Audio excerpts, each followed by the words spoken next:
Bueno, vamos a empezar otra vez. Una disculpa porque no vi que tenía mi micrófono en silencio. Pues muy buenas tardes, muy buenas noches para quienes estén en otros lados. Nos da mucho gusto desde este grupo de evaluación de derechos en contextos de conflictos, crisis y violencias de la Red de Seguimiento, Evaluación y Sistematización de América Latina y el Caribe, mejor conocida como RELAC, que se sumen a este ejercicio de reflexión, de diálogo conjunta, colectiva, entre muchas miradas.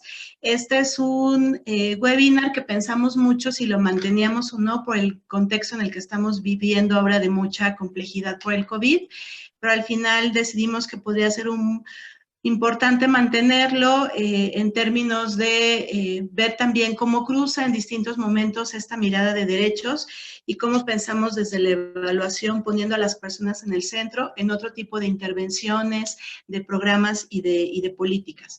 Entonces, el webinar se llama así, Desafíos en Monitoreo y Evaluación de Programas sobre Derechos Humanos, Crisis Sociales y Violencias.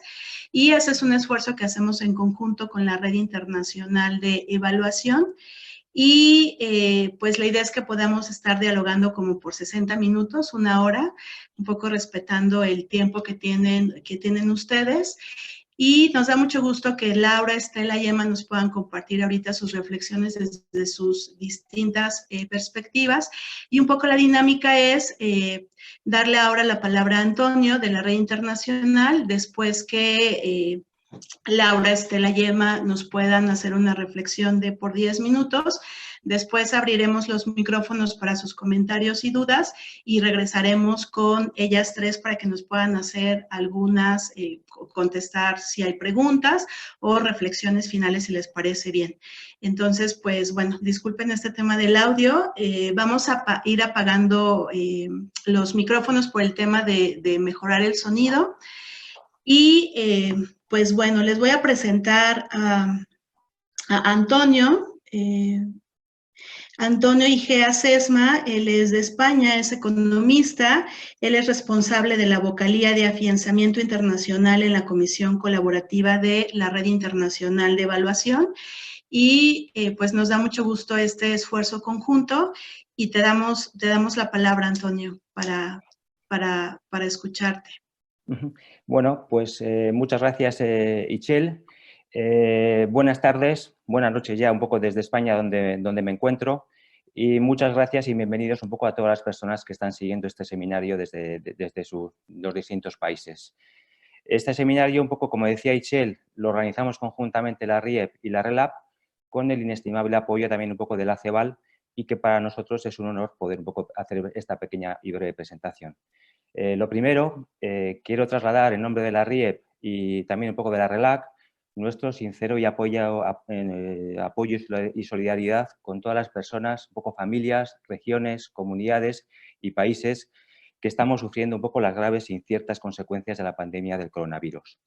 Confiamos que esta situación de emergencia se pueda solucionar lo más rápidamente posible y que pronto, más pronto que tarde, podamos volver pronto un poco a la normalidad y a la cotidianidad de nuestras vidas. Y esperamos que se pueda dar respuesta a todos los problemas y dramas, no hay que olvidar, humanos, sociales, sanitarios, económicos y de toda índole que se están ocasionando en nuestras comunidades y en nuestros países.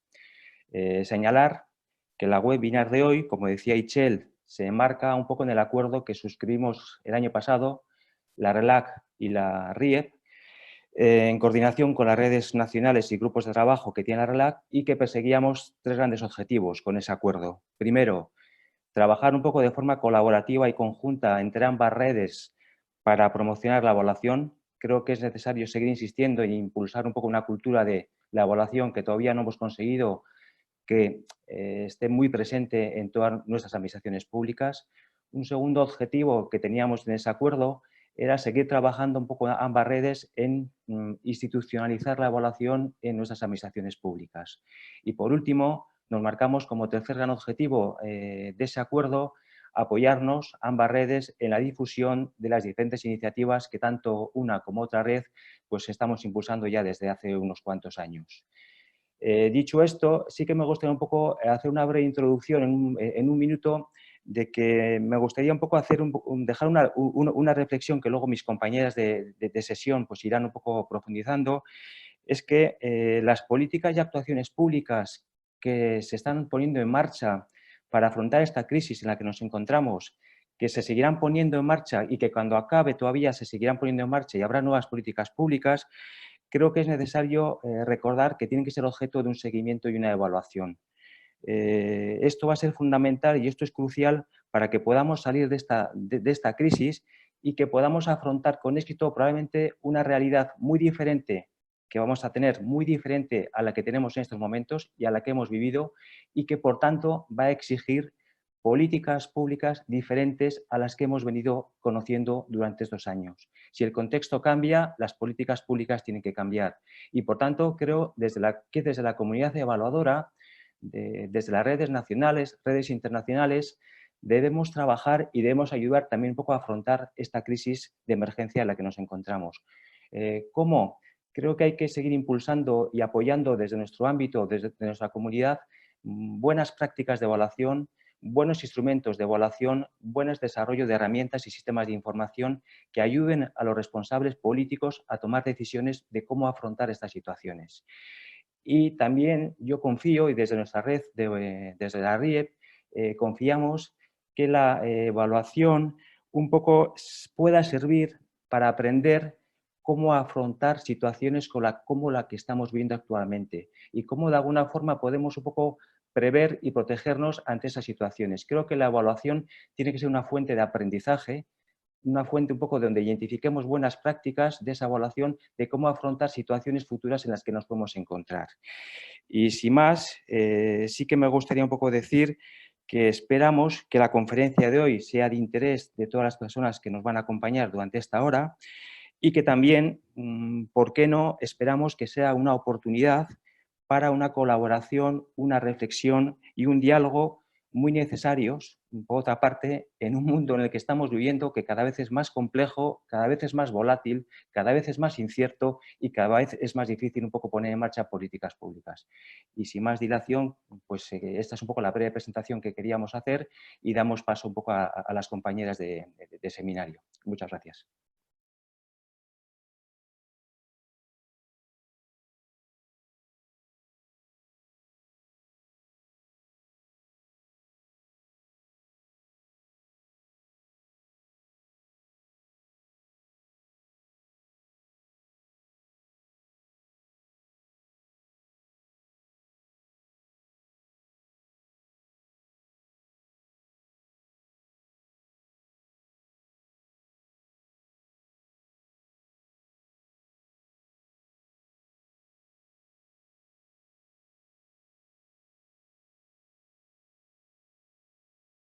Bueno, ya. Perdón, es que tenemos una sincronización con los micrófonos. Muchas gracias, Antonio, por tus palabras y por este esfuerzo. Pues me da mucho gusto ahora sí darle una presentación y una bienvenida a Laura, que en otros procesos nos hemos encontrado y que quienes la conocemos pues sabemos mucho de su compromiso con la causa de los derechos humanos y de su experiencia. Ella es investigadora principal del Consejo Nacional de Investigaciones Científicas y Técnicas, CONICET, y del Instituto de Investigaciones Jurídicas y Sociales, GIOJA, perdón.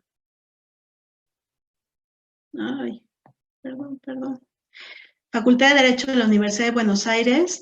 Fue directora del Grupo de Trabajo Interdisciplinario Derechos Sociales y Políticas Públicas, es más bien directora, fue experta independiente y presidenta del Grupo de Trabajo para el Análisis de los Informes Naciones del Protocolo de San Salvador de la OEA desde 2010 a 2018. Se especializa en derechos económicos, sociales y culturales, perspectiva de género y políticas públicas. Pues Laura, muchas gracias por estar en este webinar y el micrófono es todo tuyo. Si le podemos activar, por favor, su micrófono.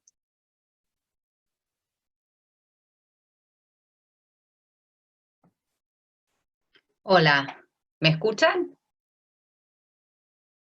Sí, bueno, fantástico. Bueno, muchas gracias, particularmente a Itzel, que como ella dijo, hace muchos años que nos venimos encontrando en esta lucha de derechos humanos. Celebro la posibilidad de este diálogo porque como dijo Antonio y la propia Itzel, es sumamente importante en estos momentos poder estar discutiendo desde una perspectiva de derechos humanos en medio de una contingencia global como la que nos está pasando a todos en la región. En primer lugar, yo también expreso y manifiesto mi solidaridad, mi sororidad, particularmente con las mujeres que están atravesando efectos diferenciales de esta crisis. Sabemos que las mujeres son las que asumen mayor carga de responsabilidades de cuidado en los hogares y por lo tanto en esta situación de pandemia, en esta situación donde la mayoría de las medidas que se han tomado a nivel regional implican la permanencia de toda la familia en el hogar, las que van a estar más atravesadas por estas situaciones de responsabilidad de cuidado son las mujeres. Y allí hago propias las palabras y el comunicado que ha emitido el Comité de Expertas de Violencia del CEVI, de la Comisión Interamericana de Mujeres, donde advierte claramente que todas las medidas que tienen que tomarse en estos días tienen que contemplar la perspectiva de género, y particularmente activar los mecanismos de auxilio para mujeres que están en situación de violencia de género. Digo, estas situaciones lo que hacen es visibilizar tanto las cuestiones vinculadas al cuidado como las cuestiones vinculadas a la violencia de género, que generalmente están invisibilizadas. Y también creo que adherir a todas las manifestaciones que han hecho rápidamente los distintos comités, la Comisión Interamericana de Derechos Humanos, advertido sobre las consecuencias que está teniendo esta crisis, pero además también fuertemente adherirme al comunicado también que elevó el relator especial, el experto independiente para deuda externa de Naciones Unidas, Juan Pablo Bojolavsky, donde está advirtiendo también fuertemente las situaciones vinculadas a las personas en condiciones de vulnerabilidad laboral y en condiciones también de los países ofuscados en el marco de la deuda externa. Entonces me parece que todos estos ámbitos y todas estas manifestaciones que se han ido dando en este momento merecen nuestra urgencia y nuestra atención especial en relación a nuestros gobiernos. Dicho esto y manifestado nuestra situación y nuestra enorme preocupación en esta contingencia global, claramente la convocatoria de este webinar era plantear, bueno, las estrategias en las cuales podemos pensar precisamente en estos momentos de crisis, y lamentablemente tenemos un contexto empírico que nos está demandando respuestas rápidas, coherentes, desde un enfoque de género y de derechos humanos, cómo pensarnos estrategias de evaluación. Y allí yo voy muy brevemente, voy a profundizar en 3 puntos que me parecen centrales del enfoque de derechos humanos. Probablemente para muchos de quienes están participando de este webinar no sea novedoso, pero para otros quizás sí, están menos sensibilizados con la metodología que aportó el enfoque de derechos humanos, que como bien sabemos es una metodología que surge de un consenso global en el ámbito de Naciones Unidas a partir de la Declaración del Milenio, pero además también con una fuerte impronta de los organismos especializados de Naciones Unidas, tanto el Sistema de Protección Internacional de Derechos Humanos, como en el caso del Sistema Interamericano, precisamente para pensar estrategias de políticas públicas que efectivicen aquellos compromisos jurídicos internacionales que los estados adhirieron en el marco de los pactos y los tratados internacionales.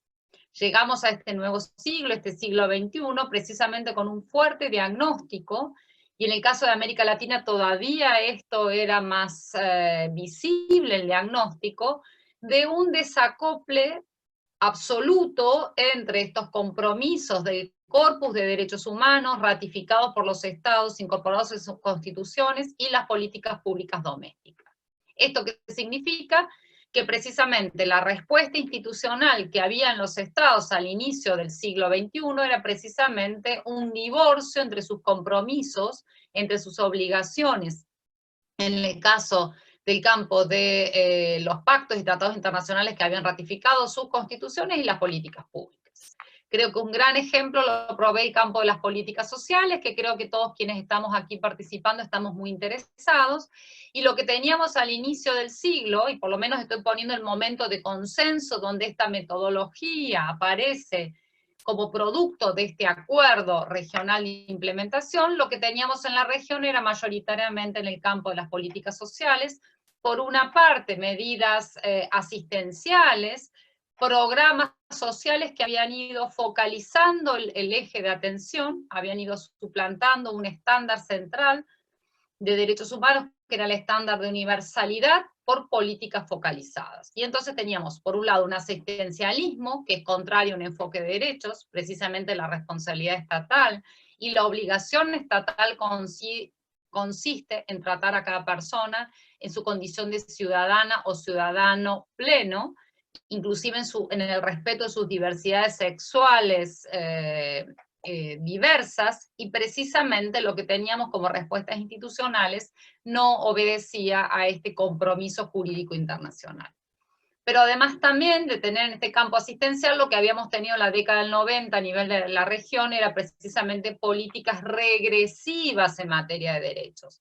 Esto significaba que lejos de aplicar un precepto central en el campo de derechos humanos, que es la progresividad, esto significa dar pasos hasta el máximo de recursos posibles para alcanzar la satisfacción plena de los derechos, lo que teníamos a nivel regional era precisamente unas medidas regresivas, es decir, habían retrotraídos en relación a derechos adquiridos por la región.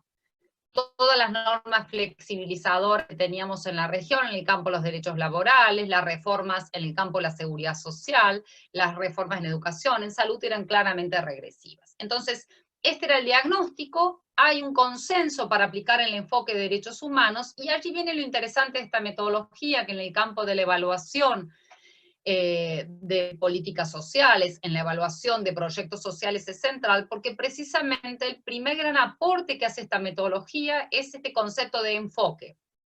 Ese concepto viene de una experiencia previa muy rica, es un concepto que va aportado históricamente la teoría política feminista, porque es precisamente el feminismo partido de una base central de decir no se requieren cambios, se requieren transformaciones, y estas transformaciones requieren que atraviesen todos los núcleos críticos de desigualdad. Es decir, necesitamos atravesar la estructura de la estatalidad pública.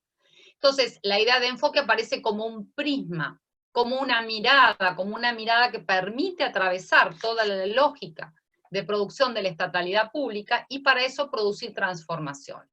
El feminismo lo había dado precisamente cuando identifica la asimetría de poder que se establece entre ambos sexos, donde esta asignación cultural a lo femenino y lo masculino, que se traduce en un impacto económico, en un impacto político, en un impacto social, precisamente estaba atravesada por esa lógica de ejercicio de poder asimétrico.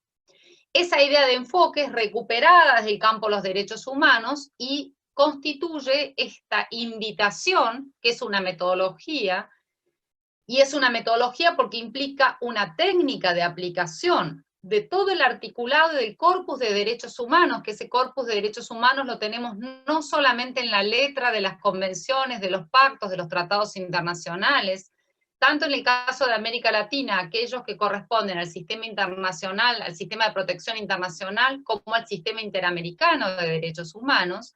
Y esta letra de los compromisos también tiene un corpus interpretativo que es sumamente importante, ese corpus que ha ido interpretando tanto los relatores, yo mencionaba al experto independiente para deuda, pero digamos todos los relatores de Naciones Unidas en cada uno de los derechos, pero también la labor que han desempeñado los comités de los pactos, como el Comité del Pacto Internacional de Derechos Económicos, Sociales y Culturales, el Comité de Derechos del Niño, que ha interpretado el alcance, por caso del Pacto Internacional de Derechos Económicos Sociales, del caso del Comité de Derechos del Niño, y en esa labor interpretativa que se da tanto en las respuestas que dan a los informes de cada uno de los países, como también en las observaciones generales que dan cada uno de estos comités, fueron marcando este corpus, este conjunto interpretativo, tanto de normas como de interpretaciones de las normas, pero además también de estándares fijados por los órganos de fiscalización de los sistemas de derechos humanos. En el caso del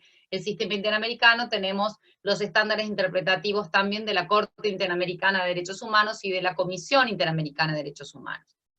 Todo ese corpus que aparece como el marco teórico de esta metodología, que es el enfoque, requiere que sea adoptado, interpretado, comprendido, aprendido por toda la estatalidad pública. Esto significa que el mandato de diseñar políticas, diseñar, implementar y evaluar políticas que le corresponde al Poder Ejecutivo en el campo de los derechos económicos, sociales y culturales, pero además también en los derechos civiles y políticos, dado el mandato de universalidad, interdependencia e indivisibilidad de derechos, precisamente tienen que adoptar este marco interpretativo. Lo mismo pasa, no me quiero exceder mucho del tiempo que tengo establecido, con el poder legislativo y el poder judicial. Entonces, el primer punto del enfoque, que era uno de los puntos que yo quería trabajar fuertemente, es precisamente que puede atravesar toda la lógica de la estatalidad pública, y no solamente puede, sino que debe ser atravesada. Y esto requiere un abordaje integral de todos los ámbitos de la estatalidad pública. Dado este mandato, que también es un mandato central establecido en la Convención de Viena en 1993, en relación a la universalidad, indivisibilidad e interdependencia de derechos.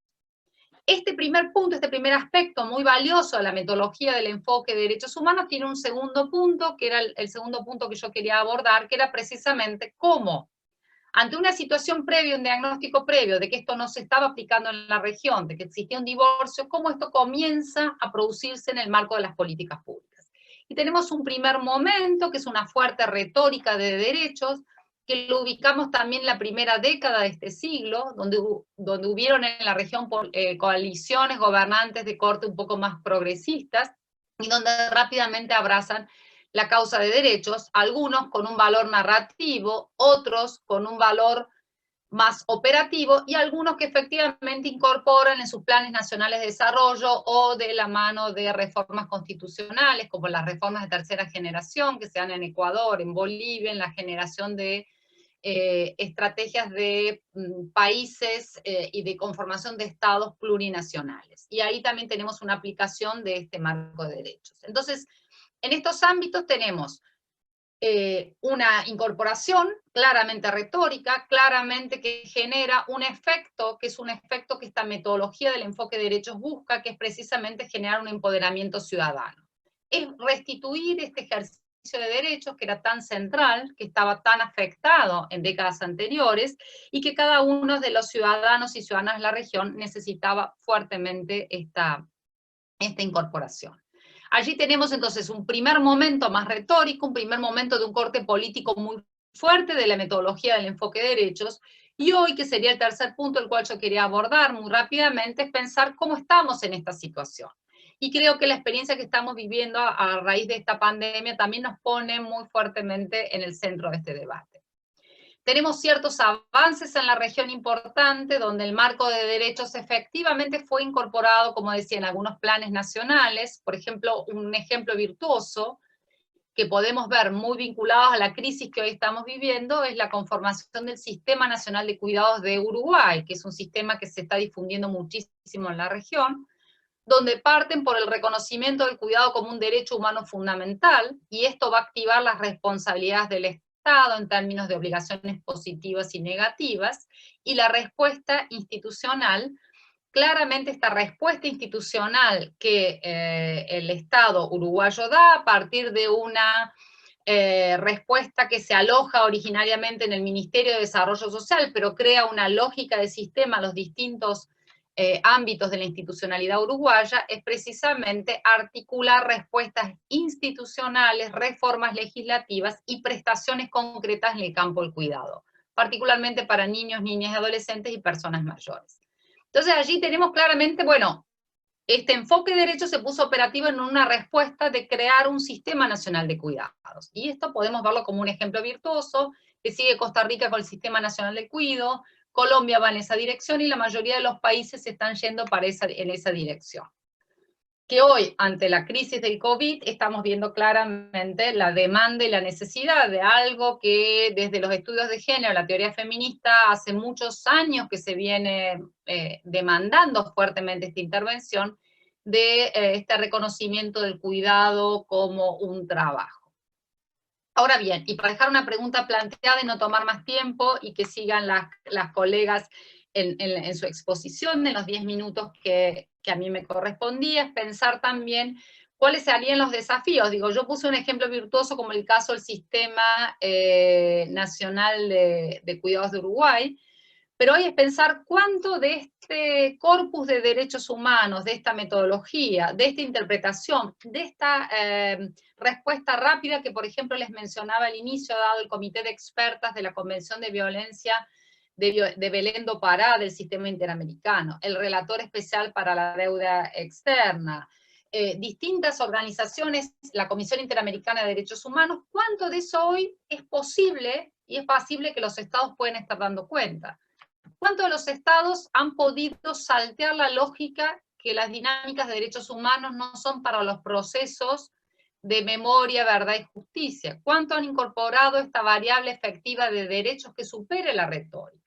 Y eso es donde hasta ahora la evidencia empírica y los datos que tenemos en la región es que nos muestra disparidades muy importantes en términos de esta lógica de poder, la incorporación efectiva en las políticas públicas. Porque por un lado tenemos, y con esto voy cerrando, una región donde, por caso, en términos de protección social y de combate a la pobreza, tenemos mayoritariamente programas de transferencia condicionada de ingresos. Es decir, tenemos mayoritariamente programas que, si bien son más masivos, no los podemos llamar a priori focalizados porque están llegando a una cobertura bastante amplia, tienen lógicas que no van a pasar los estándares de derechos humanos que todo este corpus de derechos humanos ha interpretado. Por ejemplo, el contenido mínimo, solamente llegan hasta el contenido mínimo y no avanzan hacia un estándar de progresividad, implican transferencias, pero de la mano de esta transferencia hay condicionalidades, lo cual iría contrario a un marco de estos estándares de derechos humanos. Entonces, para cerrar lo que les diría y luego retomarlos con el debate, que estamos en un momento donde ya hemos allanado y tenemos un importante consenso en el marco de derechos. Y eso no hay que minimizarlo. Creo que es sumamente importante el consenso que se avanzó y un reconocimiento de la necesidad de dar respuestas integrales, universales.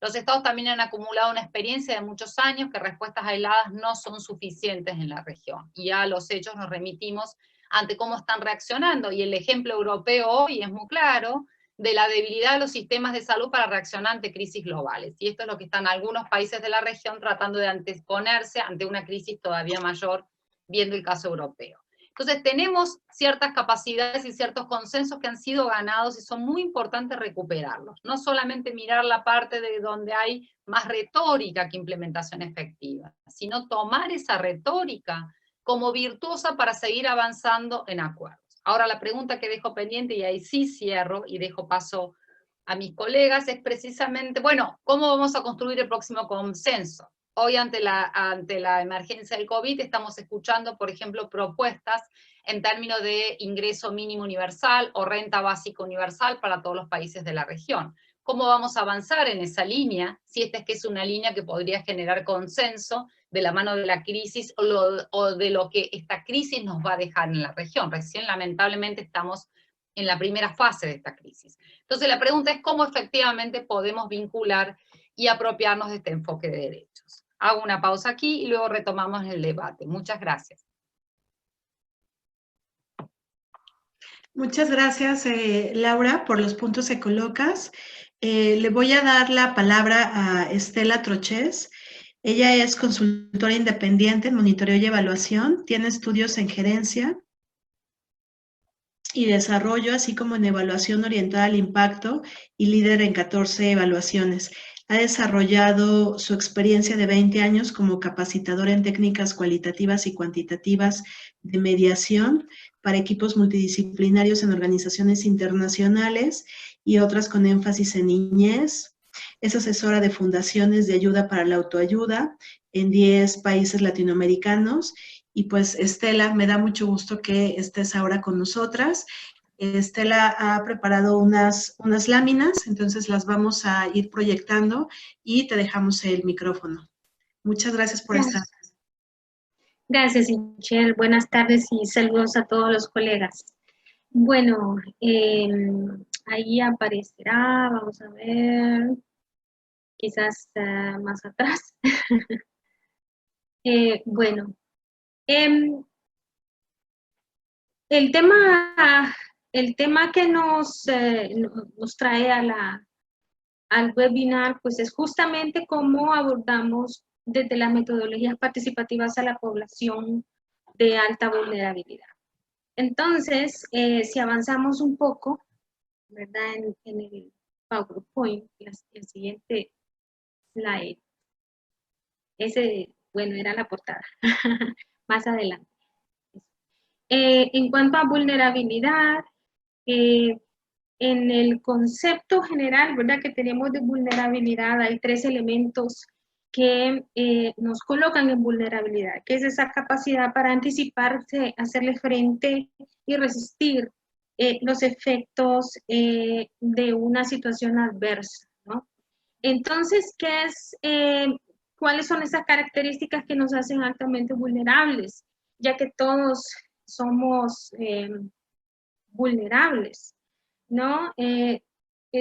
Se nos mencionan algunos elementos que nos hacen un poco más vulnerables por esas condiciones particulares que tiene alguna población, como la pobreza extrema, el aislamiento, la inseguridad y etcétera, ¿no? Que son todos esos elementos que observamos en la población para poderla señalar como altamente vulnerable. Pero hay una gran pregunta, ¿verdad? En el aire, porque no solamente se trata de recursos, sino de situaciones. Si pasamos al siguiente slide. Hay algunos factores que hacen una diferencia significativa en la recuperación. Y son estos factores que conocemos como fuentes de resiliencia. Y estos provienen justamente de las capacidades no éticas que residen en todas las personas, independientemente del nivel educativo, el nivel económico que nosotros tengamos, etcétera, ¿no? Estos son unos factores internos que viven con nosotros y que las intervenciones de desarrollo podrían perfectamente motivar para que pues podamos replegar todas estas capacidades de autodistanciamiento, de toma de decisiones y también de la autotrascendencia. Hay entonces estas tres fuentes de resiliencia. En la primera decimos, pues yo tengo. ¿Cómo nosotros podemos identificar esa capacidad de reconocer de que todos tenemos recursos alrededor nuestro, independientemente de nuestra condición, ¿no? Tenemos relaciones con otros, tenemos algunas organizaciones que están alrededor nuestro. ¿Cómo reconocemos ese contexto en el que vivimos y de qué recursos son los que disponemos, ¿no? El otro es el yo soy, que son esas características personales que nos motivan a actuar. Una fuerza interna, personal, ¿no? Por ejemplo, hay gente que puede pensar, pues yo soy fuerte, estoy orientado al logro, soy respetuoso, autónomo, tengo buena esperanza, pienso en el futuro. Son todas entonces esas características personales que nos mueven a dar acción, ¿no? La otra fuente de resiliencia es el yo puedo. En esa encontramos pues las capacidades y habilidades sociales y lo que estamos dispuestos a hacer. Yo puedo ser creativo, puedo ser persistente, yo puedo tener buen humor, yo me comunico. Bueno, todos estos factores realmente nos llevan a complementar los elementos de la resiliencia. No sé si podemos pasar a la que sigue, ¿no? Y En la resiliencia, no solamente vamos a caracterizar todos esos elementos materiales de los que disponemos, que nosotros los podemos medir de una manera pues física, cuantitativa, sino también están todos esos elementos que son parte del comportamiento de las personas y de los grupos, de las organizaciones inclusive, que nos denotan si efectivamente las poblaciones tienen posibilidad de generar esa capacidad de resiliencia. Hay esta frase, ¿no? Una situación excepcionalmente difícil es, ay, no la logro ver porque tiene un cuadro negro sí. Es lo que hace al hombre la oportunidad de crecer más allá de sí mismo, ¿verdad? El hombre que se levanta es aún más fuerte. Y bueno, a ver si muevo eso. Ah, ok, ya lo pude mover. El hombre que se levanta es aún más fuerte que el que no ha caído. Esta frase nos la ofrece Viktor Frankl, que procede de lo que es la logoterapia. Y es este concepto complementario de lo que es la resiliencia, que si nosotros lo vemos un poco más allá, no solamente nos reta a hacer mediciones con instrumentos meramente cuantitativos, sino que precisamos justamente de aplicar técnicas cualitativas y también desarrollar procesos participativos donde nosotros podamos motivar todas estas actitudes y comportamientos en las personas para que la utilización de los recursos sea mucho mejor dada, ¿no? Seguimos, por favor. El otro slide. Gracias. Bueno,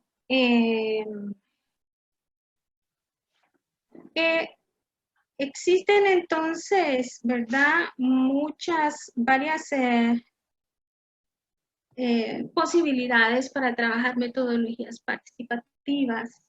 Y pienso que desde la experiencia de la aplicación de las metodologías participativas, estas nos llevan o nos retan, ¿verdad?, a cómo nosotros desarrollamos no solamente procesos de medición, sino también estos elementos se pueden convertir en parte de lo que son las intervenciones. Existe una caja de herramientas que se ha implementado en América Latina y en otras regiones del mundo, a lo que se le denominó ONG Ideas. Y justamente conversando con el padre del desarrollo de estas metodologías, Eva Argol, él mencionaba esto, ¿no? Que la caja de herramientas es en realidad una logometodología. Le decimos logometodología porque es un proceso de planificación, monitoreo y autoevaluación, cuyo propósito es que los grupos desarrollen un vehículo para encontrar el sentido individual y el sentido como grupo, y desarrollen procesos en beneficio de otros, no solamente buscando el bienestar, sino desarrollándose, caminando hacia el bien ser. Bueno, aquí rápidamente, pues que la participación desde el monitoreo y la evaluación es importantísima. Desde mi experiencia en la evaluación, facilita ese proceso de diálogo, de puesta en consenso, ¿verdad?, entre las partes que ejecutan o que reciben el beneficio de una integración. Y es importante y muy rico el desarrollo de la evaluación participativa porque permite implementar las medidas de una manera más natural. Y en el caso del monitoreo, como es un proceso que es más sistemático, entonces nos da oportunidad de hacer un trabajo muchísimo más a profundidad. Sí. El siguiente slide, ok. Entonces, aquí yo apuntaba algunas cosas que habla de las características en la aplicación de los métodos participativos. Uno que es importantísimo promover el principio de la participación, ¿no? Como un proceso de aprendizaje y acción para tomar parte en las decisiones de un hogar, de un grupo, etc. Otro elemento importante que está vinculado con el principio de la participación es que las organizaciones y las que intervienen a los grupos deben ceder los espacios a los participantes para que se motive la autorrealización, y aquí tener claro, ¿verdad?, de que en la medida que apliquemos los procesos más participativos desde el diseño de los proyectos, vamos a lograr mayores acuerdos entre los programas y proyectos y las necesidades de los grupos. Otra cosa importantísima es, pues, volcar el monitoreo hacia el participante del programa y favorecer el principio de la autovaloración. Aquí es importantísimo ver esto, tiene muchísimo valor, y porque el monitoreo deja de ser esa herramienta por la que un técnico simplemente va a recoger el dato, lo apunta y se va en silencio, sino que se genera todo ese proceso en el que el mismo participante, desde sus criterios, desde su perspectiva, desde el esfuerzo que ha colocado por sí mismo, establece si ha logrado generar algún cambio o no. Entonces, el monitoreo en realidad se torna con mayor vida, ¿no? Lo otro, pues, es favorecer la inclusión, hacer un ejercicio a través de la implementación de la participación en el monitoreo para que todas las personas se sientan incluidas y que progresivamente la opinión se empiece a respetar, ¿no?, entre los diferentes grupos. Lo otro, que dice que mantener la continuidad y asumir con responsabilidad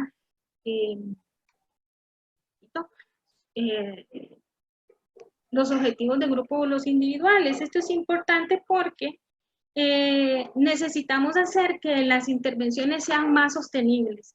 En la medida que la continuidad del ejercicio de la planificación, monitoreo y autovaloración o la autoevaluación se establezca en los grupos, vamos a lograr que los procesos verdaderamente sean sostenibles, ¿no? Que tengan mayor pertinencia para los grupos y verdaderamente lo implementen. La que sigue, por favor. Algunas cosas que debemos nosotros considerar en cuanto a al uso de las metodologías participativas o hacer monitoreo participativo es que teníamos que prepararnos, ¿no?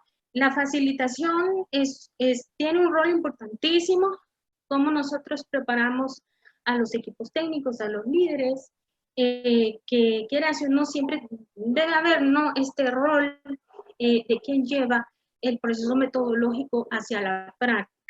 Entonces, fortalecer estas capacidades de comunicarse más efectivamente, de utilizar herramientas. Es necesario entonces hacer una inversión en lo que es la capacitación para facilitar. La capacitación técnica participativa por también de la comunicación. Bueno, ya hablamos de eso. Debe considerarse el respeto de los participantes, su condición y su situación. Eso es importante porque el proceso participativo se da de una manera paulatina, ¿no? Debemos reconocer de que hay algunos momentos críticos, momentos de vacío existencial, que hay que tomar en consideración al momento de entregar una metodología participativa. Hay que ver cómo se eligen las técnicas, ¿no? Me ha pasado en el ayer que una vela puede llegar a provocar una crisis en una persona porque no tiene un duelo resuelto. Entonces es importante considerar cuáles son las características de la población, si vamos a trabajar con jóvenes migrantes, si vamos a trabajar con sobrevivientes de abuso sexual, que es lo que nosotros vamos a elegir para poder implementar. Por eso, la siguiente consideración es que si podemos integrar un profesional de la psicología o el equipo que desarrolla los procesos participativos, pueden tener un entrenamiento que les permita brindar soporte en los momentos de crisis, es sumamente valioso, ¿verdad? El monitoreo participativo puede formar parte de la intervención para fortalecer las habilidades en el participante. De nuevo, se trata de el monitoreo participativo, debe ser una herramienta no precisamente o exclusivamente técnica, sino más bien cómo nosotros transferimos todo el conocimiento y el método directamente a los grupos para que ellos lo puedan asumir, desarrollar y fortalecer. La siguiente.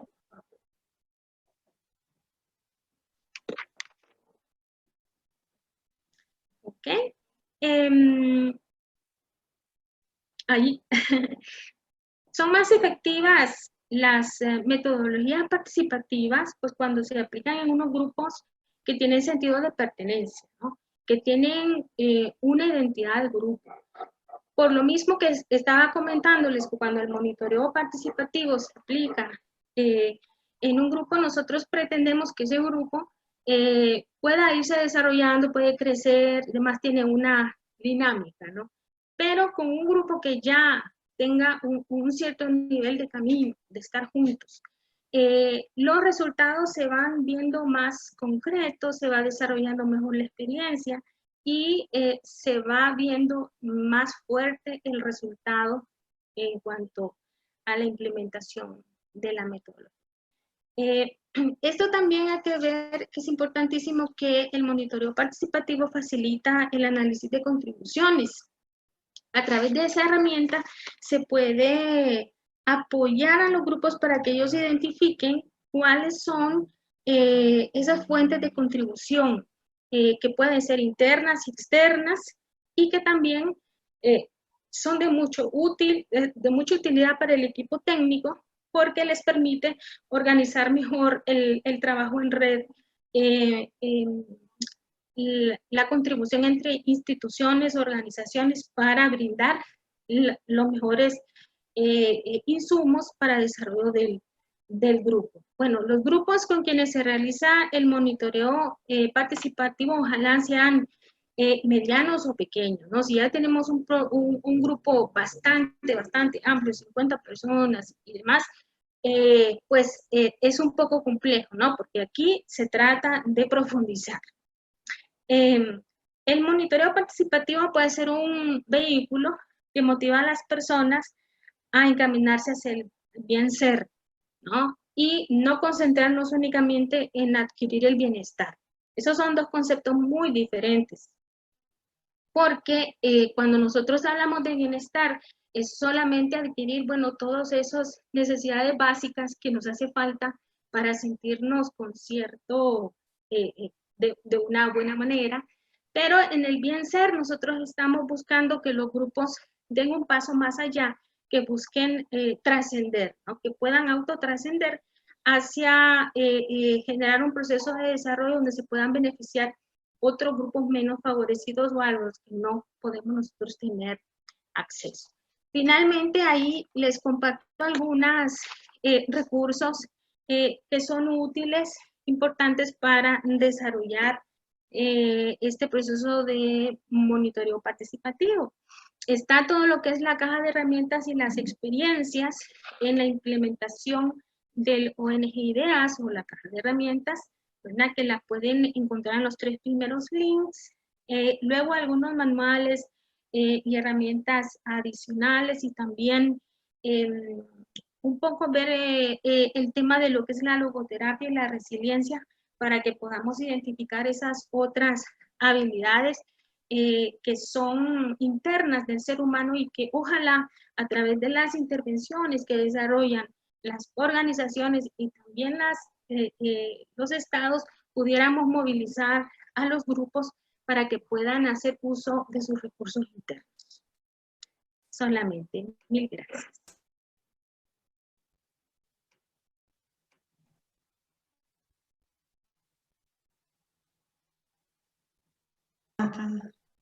Muchas gracias, Estela.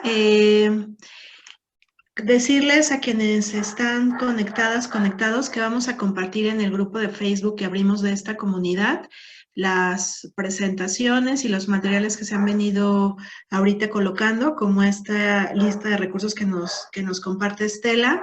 Entonces, pues, para ir generando el debate.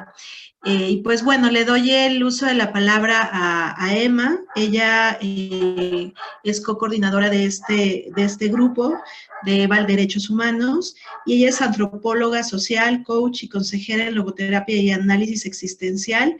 Es evaluadora de programas sociales con 30 años de experiencia en 15 países de la región, presta asistencia técnica, es facilitadora de procesos y capacita equipos técnicos en diseño, monitoreo, evaluación, sistematización y gestión del conocimiento.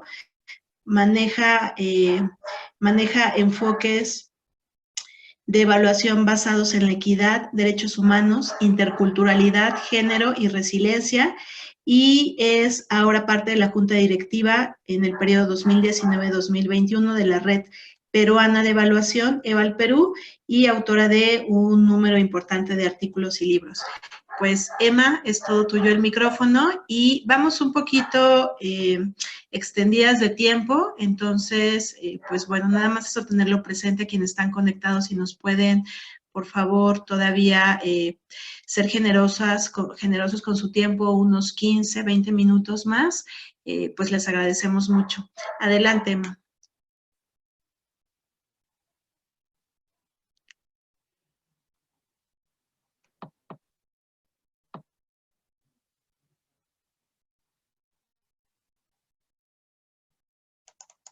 Aló, ¿me escuchan?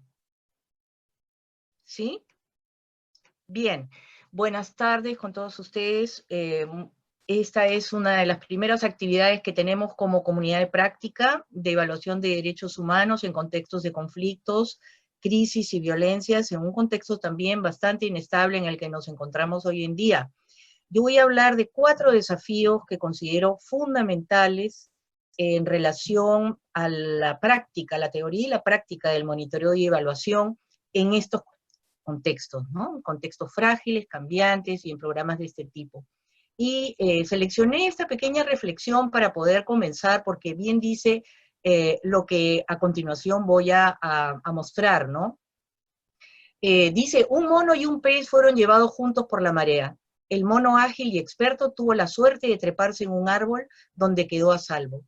Mirando las aguas bravas, observó que el pez luchaba contra la corriente y en un intento de salvarlo, alargó la mano y lo sacó del agua.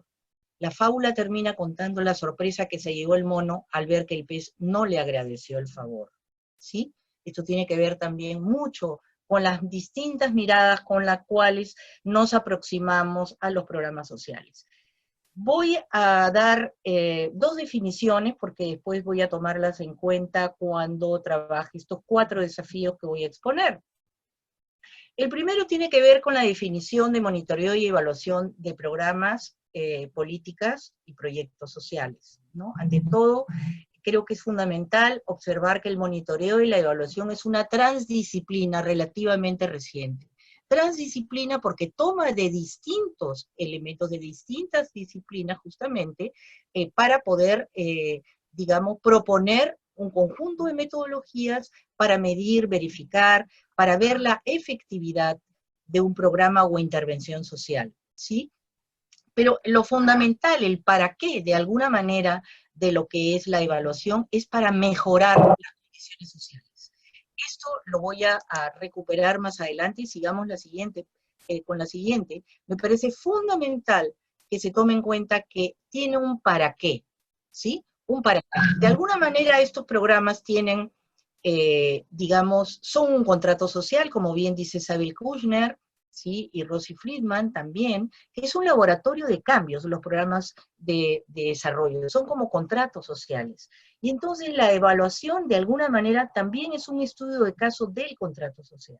Lo que nos interesa es aprender socialmente, no solamente institucionalmente saber cuán efectivos hemos sido, sino también y fundamentalmente cuánto la sociedad aprende para abordar determinados problemas que los afectan, pobreza, crisis, violencias, ¿sí? Cómo no podemos repetir situaciones una y otra vez, ¿sí? Y cómo podemos mejorar la calidad de vida de las personas. Entonces, y ahí quiero hablar con la siguiente, lo que nos interesa fundamentalmente, entonces, es no solamente juzgar el mérito o valor de un programa, que es la esencia de la evaluación, emitir juicios, sino fundamentalmente también para mejorar los programas, generar un conocimiento y un aprendizaje social.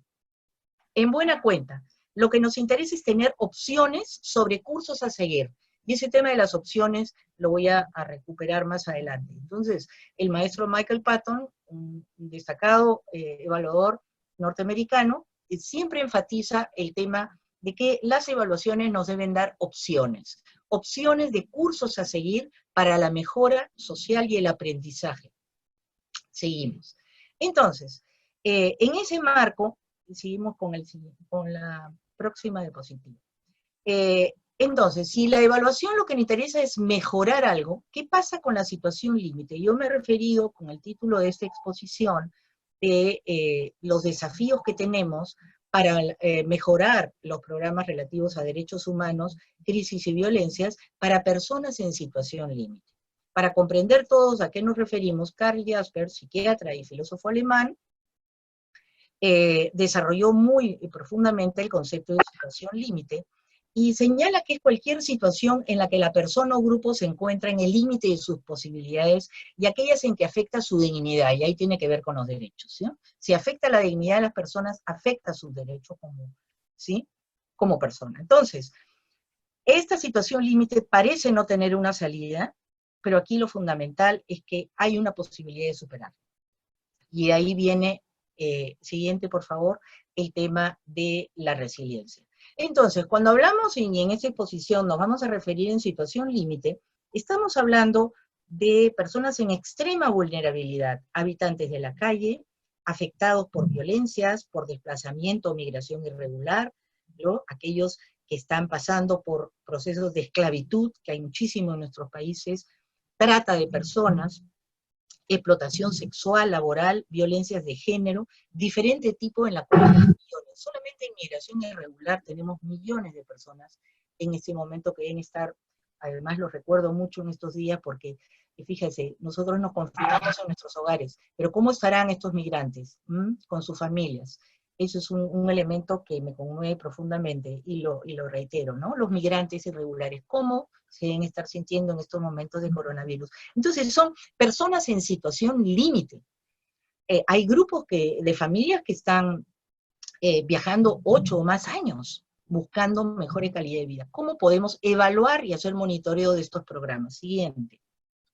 Entonces, la propuesta fundamental que traigo aquí se puede resumir en una frase: humanizar el diseño, el monitoreo y la evaluación de los programas sociales. La idea es recobrar el sentido del monitoreo y la evaluación, es decir, no solamente nos interesa lo instrumental, nos interesa también la capacidad de aprender socialmente de estos procesos, de estos programas que buscan soluciones y buscan cambios a partir de problemas de alta vulnerabilidad de la población. Entonces hay que recuperar el sentido del monitoreo y evaluación, que es el para qué.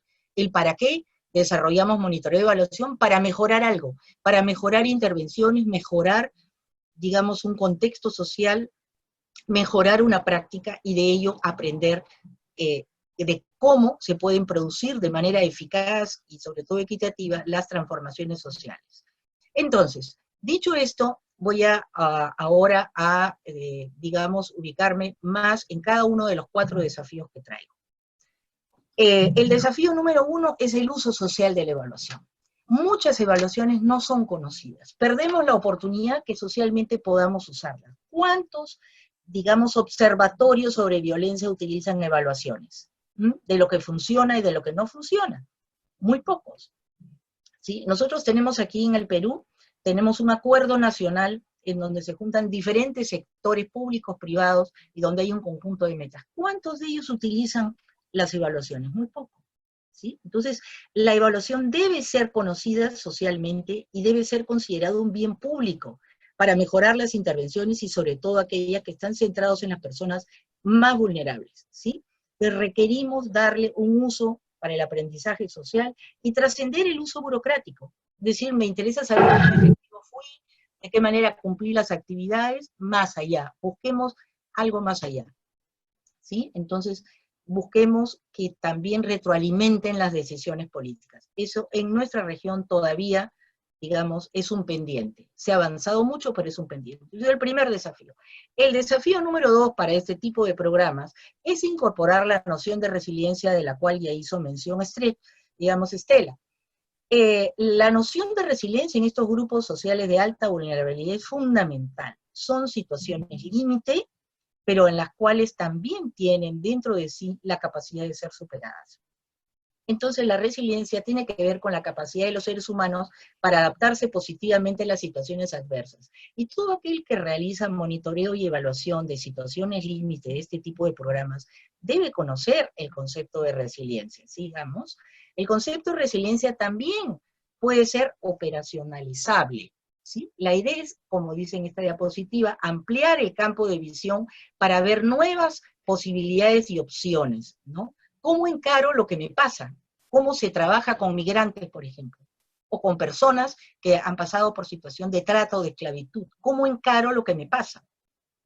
Y ahí hablamos de facilitar la conexión con sus recursos espirituales de la misma manera como planteaba Estela. Recurso espiritual no está asociado a la religiosidad, sino a la capacidad antropológica de elegir que tenemos todos los seres humanos independientemente de la condición en la que estemos pasando, ¿sí? Debemos tomar conciencia y además optar y elegir. ¿Cómo podemos adoptar el enfoque de resiliencia centrado en las personas? ¿Podemos medir esos cambios? Sí. ¿Cualitativos? Sí. Y podemos también cuantificarlos. Por ejemplo, para las personas que están pasando por una situación de trata, la capacidad de soñar y visualizar el futuro es fundamental.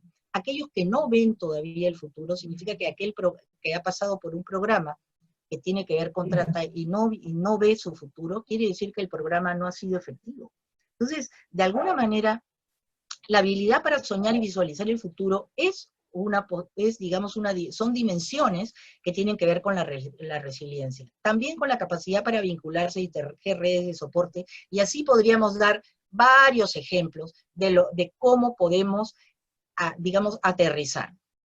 En esta viñeta también quiero, porque viene a continuación el tercer desafío, quiero ilustrar que, si bien es cierto, las personas somos únicas e irrepetibles, los instrumentos que utilizamos muchas veces quieren ser de evaluadores, se estandarizan cuando podríamos también buscar elementos que hagan justamente resaltar la diversidad que hay en el conjunto de grupos y personas que evaluamos, ¿no? El desafío número 3 tiene que ver con humanizar el uso de técnicas.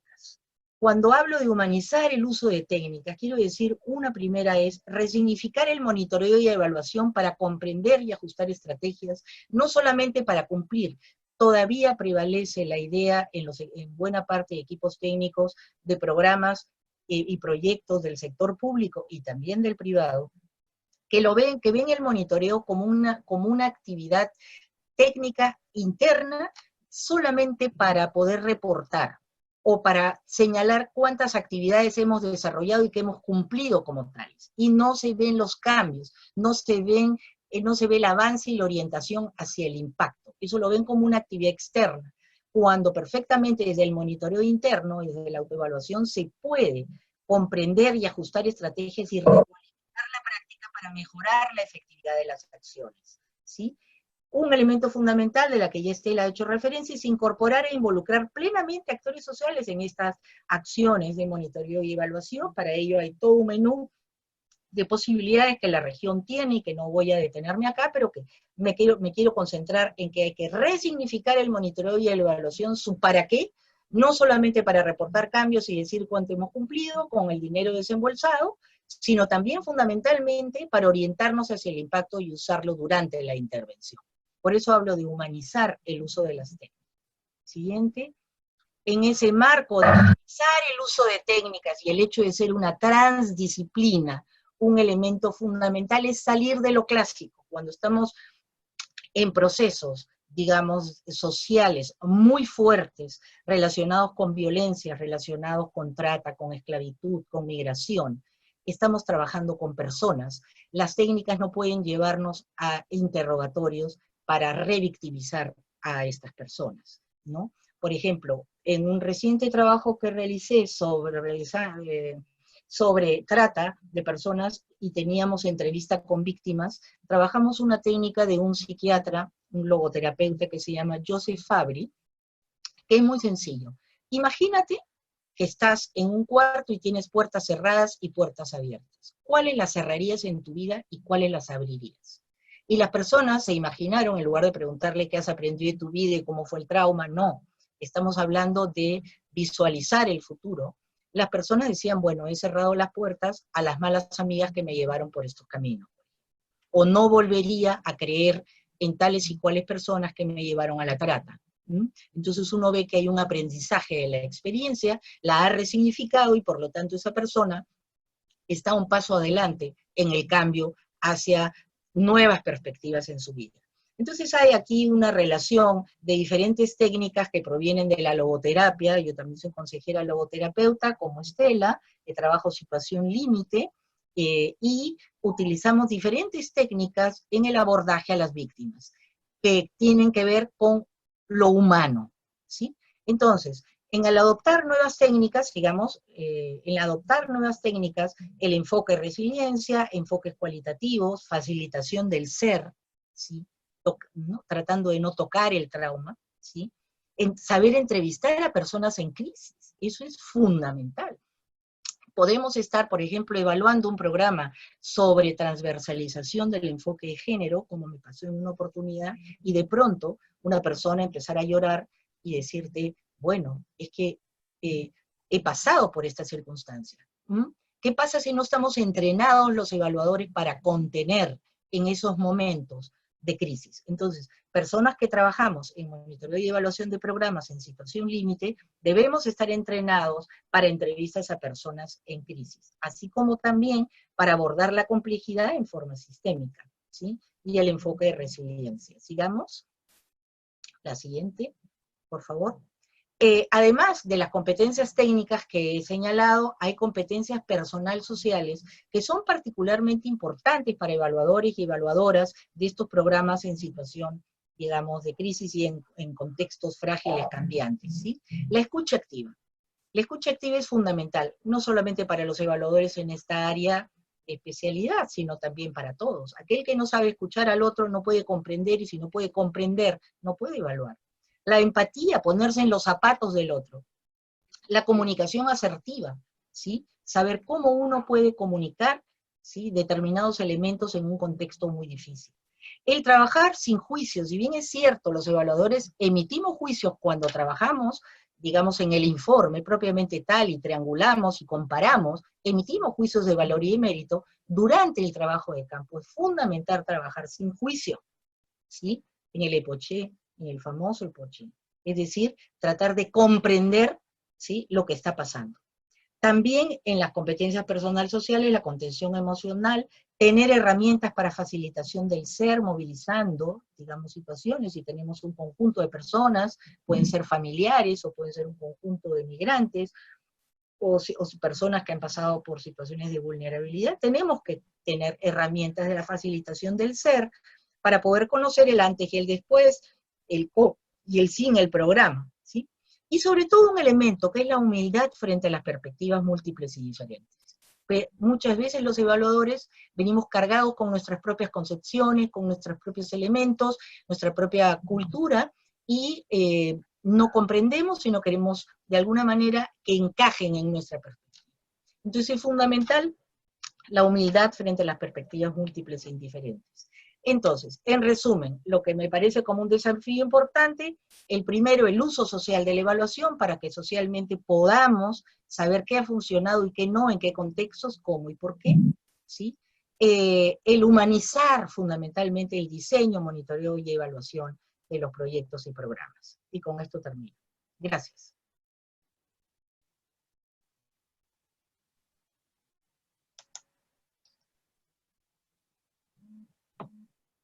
Muchas gracias, Emma. La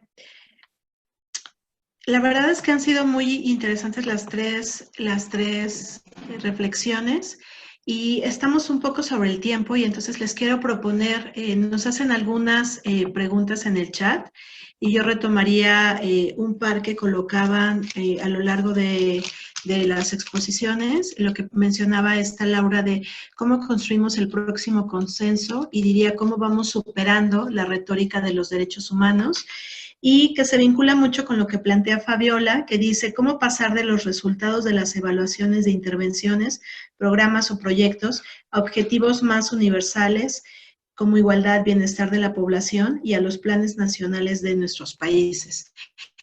Que, digamos, como ya en algo más específico, Emma y Estela lo colocaban en términos de cuáles son las técnicas, incluso las capacidades que tendríamos que tener como practicantes de la evaluación.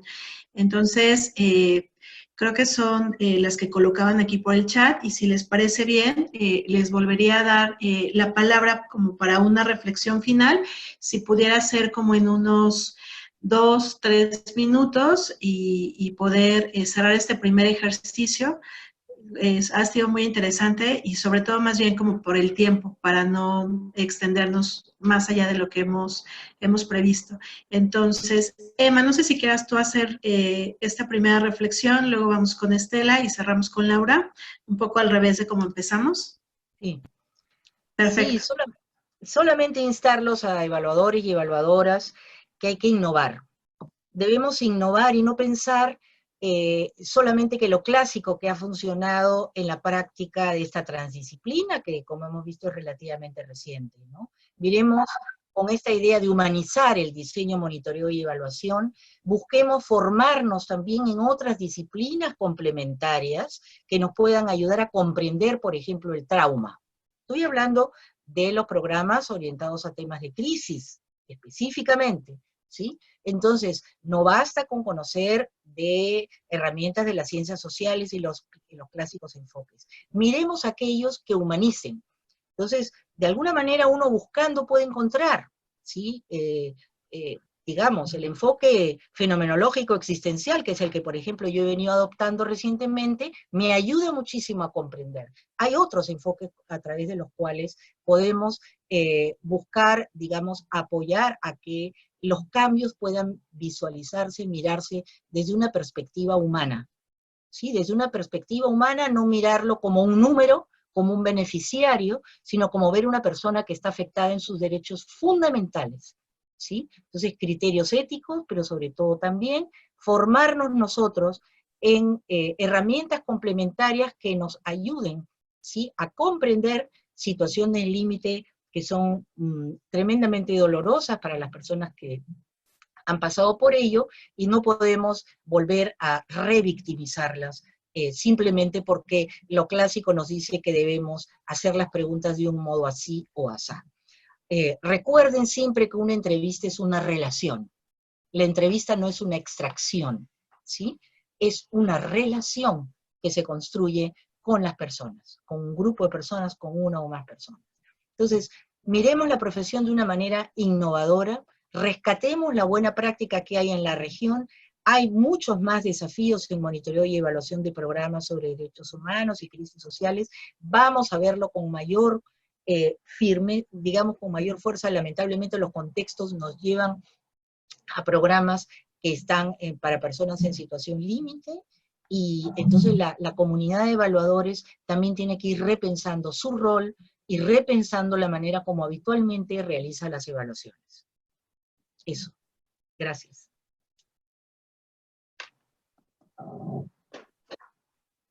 Bueno, desde mi punto de vista, como estamos hablando de grupos altamente vulnerables, hay una enorme brecha entre el derecho humano y una población que se encuentra en una situación de crisis.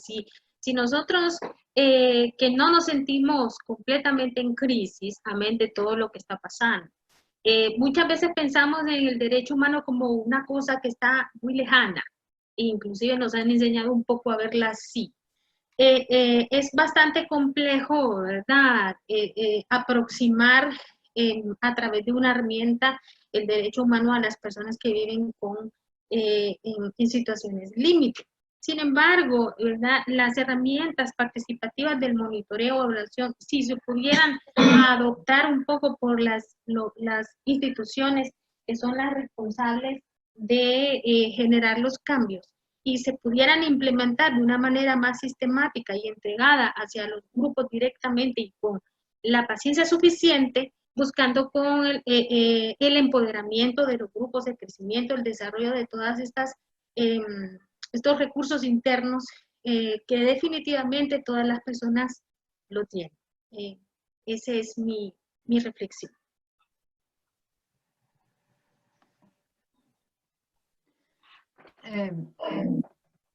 Muchas gracias, muy interesantes los aportes de Emma y de Estela. Yo me sumo a que todas llegamos a un mismo punto conjunto, que es precisamente este empoderamiento de las personas que requerimos, que el enfoque de derechos humanos lo que hace es fortalecerlo, es recordarlo, pero además también es normativizarlo, en el sentido de que no es solamente un empoderamiento si las personas hacen algo para sentirse y ejercitar sus derechos, sino que es una obligación estatal. Entonces, parte del enfoque de derechos precisamente lo que obliga a los estados es a dar respuestas concretas. Y a nosotras, nosotros, nosotres, como comunidades, precisamente recordarle al Estado que tiene obligaciones. Por lo tanto, las políticas públicas no son solo retos pendientes, y eso sería la forma de trascender la retórica cuando tengamos un activo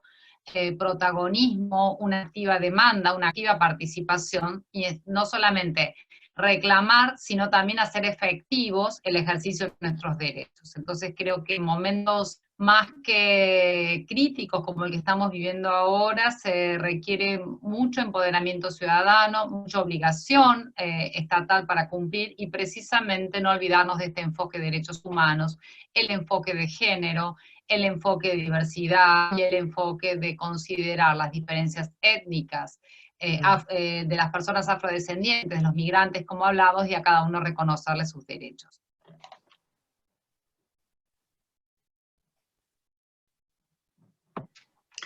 Pues la verdad, muchas gracias. Yo me quedo con 3 palabras para cerrar.